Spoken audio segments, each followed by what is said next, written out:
Food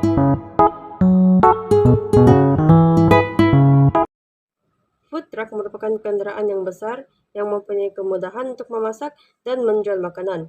Perniagaan food truck biasanya berlokasi di negara-negara barat seperti Eropa dan Amerika Utara, dan dia boleh mewakili sebagai manifestasi tradisi yang panjang dalam jalanan mudah alih dalam banyak cara.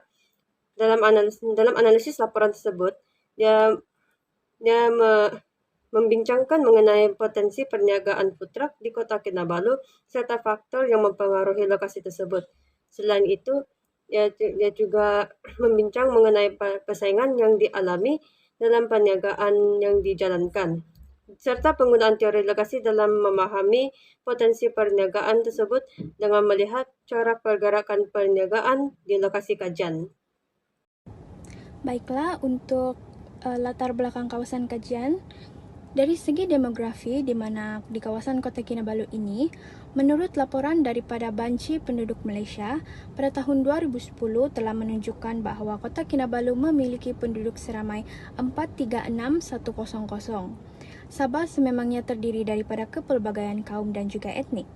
Oleh itu, penduduk bandar juga pada hari ini telah bercampur dengan pelbagai kaum dan juga etnik yang berbeza, di mana ianya terdiri daripada Melayu, Brunei, Kadazan Dusun, Rungus, Murut, Cina dan juga Bajau. Seperti mana yang kita ketahui bahawa penduduk di Sabah ini terdiri daripada pelbagai etnik dan juga hidup harmoni. Dalam erti kata lain, kepelbagaian budaya tidak menjadi halangan kepada masyarakat Sabah untuk hidup dengan aman dan juga sejahtera. Dengan adanya pembangunan infrastruktur dapat menggalakkan penjanaan ekonomi sekaligus membuka peluang kepada warga bandar untuk turut serta bergiat dalam bidang ekonomi seperti perniagaan. Tambahan pula, perkara ini dapat menggiatkan penjanaan ekonomi menjadikannya bandaraya tersebut sebagai sebuah bandar yang mempunyai gaya hidup yang moden dan mampu memenuhi keperluan kehidupan mereka sebagai warga bandar. Selain itu, bandar ini juga terletak di dataran yang sempit di antara Banjaran Crocker di sebelah timur dan juga Laut Cina Selatan di sebelah barat. Kota Kinabalu terletak di pantai barat Sabah dan mempunyai keluasan lebih kurang 351 km persegi. Bentuk muka bumi bagi bandar Kota Kinabalu ini dapat dikatakan merupakan kawasan yang rata dan bukan sahaja berdekatan dengan pantai, namun terdapat 6 pulau yang ada di luar pantai berdekatan bandar ini. Hal ini menunjukkan bahawa pelbagai aktiviti, terutama sekali bagi perniagaan, dapat dilakukan di kawasan bandar ini. Keseluruhan luasnya bandaraya Kota Kinabalu ini telah digunakan sebanyak 20% untuk infrastruktur, 10% untuk tujuan perumahan, 7% untuk kemudahan awam, 12% untuk kegiatan perniagaan, 1% untuk kawasan perindustrian atau pembuatan, dan selebihnya merupakan kawasan hutan dan tanah yang belum digunakan atau merupakan hutan simpan. Infrastruktur yang komprehensif di bandar seperti jalan raya, kehadiran pusat beli belah, bekalan tenaga dan juga air, serta jaringan komunikasi moden yang dapat membantu dalam menyokong pertumbuhan perusahaan kecil dan juga sederhana. Jenis perniagaan yang telah dipilih untuk dijalankan adalah perniagaan makanan dan juga minuman menggunakan truk makanan. Perniagaan truk makanan atau lebih dikenali dengan panggilan food truck adalah kenderaan yang telah diubah sesuai dan digunakan untuk aktiviti jualan makanan atau minuman dan juga seumpama dengannya. Kenderaan tersebut mempunyai hiasan pada badan kenderaan serta kelengkapan memasak dan kelengkapan perkhidmatan di dalam kenderaan yang telah diubah sesuai. Pada zaman yang moden ini, sememangnya industri makanan dan juga minuman semakin digemari dalam masyarakat bandar kerana mereka lebih gemar dengan makanan yang segera dan juga mudah dicari di kawasan sekitar bandar. Dengan adanya food truck ini, penjual dapat memilih mana-mana lokasi yang strategik untuk membuka tempat makan yang kecil. Sebagai contoh, di kawasan Kota Kinabalu ini, yang merupakan salah satu kawasan yang strategik untuk memulakan perniagaan ini. Hal ini kerana bukan sahaja penduduk tempatan sahaja yang dapat membeli perniagaan yang dijual, malahan pelancong daripada luar negara juga dapat menikmati makanan yang telah dijual.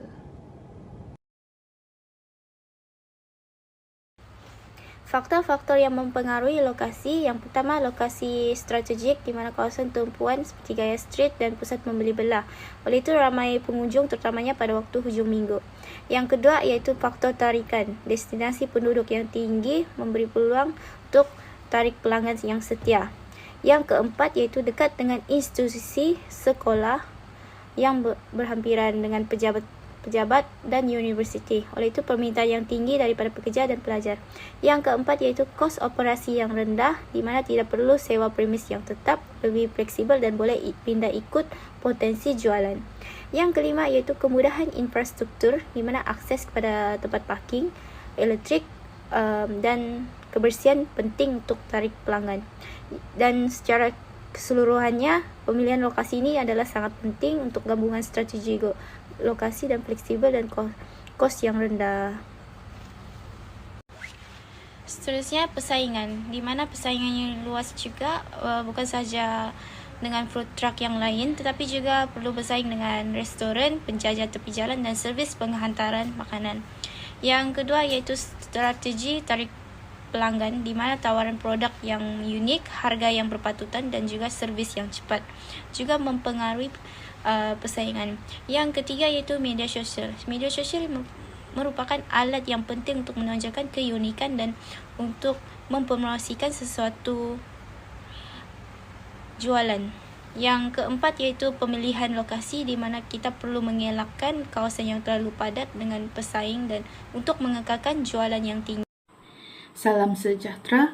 Untuk slide ini saya akan menerangkan tentang faktor pemasaran yang mempengaruhi pemilihan lokasi perniagaan food truck, khususnya di kawasan Kota Kinabalu. Pertama, dari segi jaringan pengangkutan. Rangkaian pengangkutan yang strategik memainkan peranan penting dalam meningkatkan kecekapan operasi food truck. Ia membantu mengurangkan kos logistik, menjimatkan massa dan meluaskan capaian pasaran. Dengan akses jalan raya yang baik, di sekitar Kota Kinabalu, food truck dapat bergerak ke berbagai lokasi dengan lebih mudah dan cepat. Yang kedua ialah lokasi perniagaan. Kota Kinabalu merupakan sebuah pusat strategik yang memberi banyak kelebihan. Sokongan daripada kerajaan, pertubuhan, sektor pelancongan, dan pasaran pengguna yang luas dapat membantu untuk meningkatkan daya saing perniagaan food truck. Ini membolehkan food truck dapat berkembang dengan lebih berkesan dalam jangka masa yang panjang. Seterusnya, agihan ruang. Agihan ruang yang strategik, terutamanya di kawasan tumpuan pelancong seperti tepi pantai, tapak tamu dan lokasi rekreasi, membolehkan perniagaan food truck boleh beroperasi secara fleksibel. Ini membolehkan peniaga dapat menarik lebih ramai pelanggan dan dalam masa yang sama ia dapat meningkatkan kecekapan operasi harian. Kesimpulannya, ketiga-tiga faktor utama iaitu pengangkutan, lokasi, dan agihan ruang adalah sangat penting untuk memastikan perniagaan food truck. Seterusnya, saya akan membentangkan mengenai corak teori yang berkaitan dengan pemilihan lokasi perniagaan food truck, iaitu berdasarkan dua teori utama dan satu analisis pergerakan. Yang pertama ialah teori von Thunen, iaitu model guna tanah pertanian. Teori ini menjelaskan bahawa pemilihan lokasi yang berhampiran dengan pusat bandar dapat membantu untuk mengurangkan kos pengangkutan, menjimatkan masa operasi, dan mengekalkan kesegaran makanan. Ini sangat penting bagi food truck yang perlu menghantar dan menyediakan makanan dengan pantas.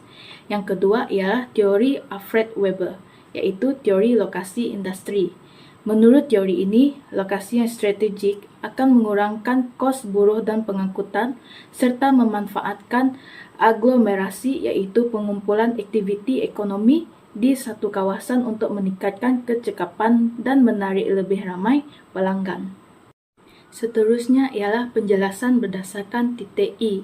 Titik I dalam jadual tersebut mewakili lokasi pusat bandar Kota Kinabalu. Berdasarkan jumlah pergerakan, titik I mencatatkan jumlah pergerakan yang terendah iaitu sebanyak 16 pergerakan daripada keseluruhan iaitu 216 pergerakan. Ini menunjukkan bahawa lokasi ini paling efisien dan strategik untuk food truck karena memerlukan pergerakan yang paling sedikit, dan ini menandakan ia adalah dekat dengan sumber dan pelanggan. Kesimpulannya, gabungan teori von Thunen dan Alfred Weber dapat menyokong pemilihan lokasi yang strategik seperti Kota Kinabalu kerana ia mampu mengurangkan kos, menjimatkan masa dan memberi kelebihan kompetitif kepada peniaga food truck. Kesimpulan dalam laporan yang dijalankan ialah perniagaan food truck mempunyai potensi untuk memajukan perniagaan atas kelebihan dari segi lokasi strategik yang memberi akses kepada pelanggan dan kos operasi yang lebih rendah. Bandar Kota Kinabalu merupakan lokasi yang strategik dalam menjalankan perniagaan food truck dengan adanya faktor-faktor yang menjayakan perniagaan tersebut dari segi fizikal atau manusia serta ruangan persekitaran lokasi kajian itu.